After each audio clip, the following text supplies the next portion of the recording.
Good evening, ladies and gentlemen. Today I will show two quick ways to do sidechaining in FL Studio.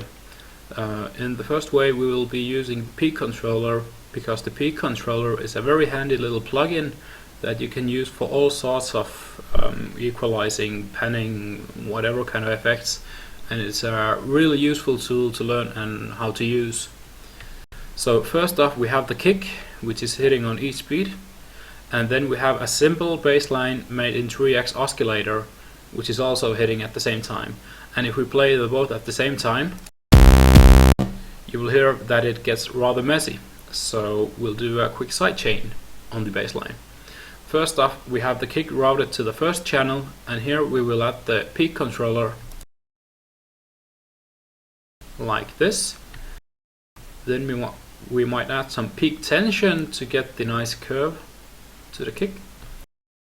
Remove the mute unless you want to have the kick muted. In some cases you might want, like that. And then we right click on the bass line's volume channel and we select link to controller. And in the remote control settings, under the internal controller, we will now select the peak control, peak, not the peak plus LFO, just the peak.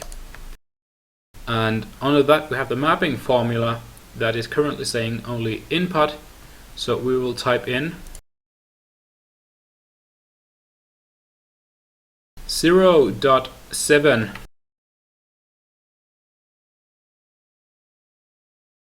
minus.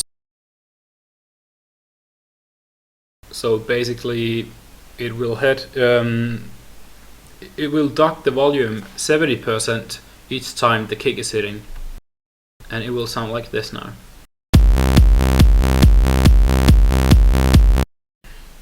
You can add some peak tension if you want it to duck even harder, or just play around with the other parameters to get the real kind of curve you like. The other method is with doing the using the FL limiter. So we'll just remove the peak controller now, like this, and then when we are on the kicks mixer channel, we will send it to the channel number 2, and we'll make sure that the channel is muted so that the kick doesn't go through 2 channels. So remember to this little knob, put it back to 0. And on the bass channel we will now add the limiter. I'm using the fruity limiter, and we will change it from limiting to compressing. And here's the sidechain window where we select what we take as an input. So here we will select inset 1 or the kick, depending on how you have named it.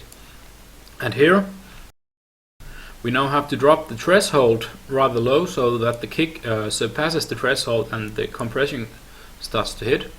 And at the ratio we select how hard it's going to hit.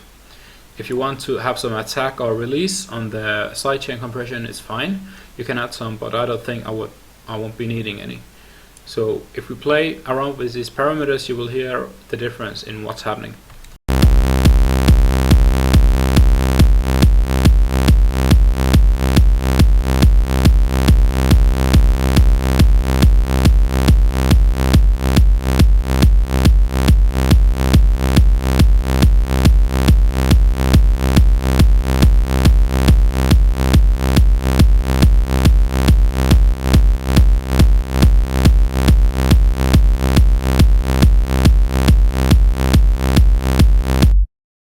So these are two very nifty ways of doing sidechain compression.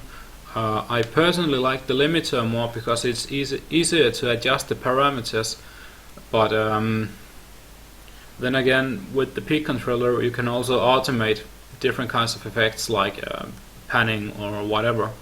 So it's very good to know the both.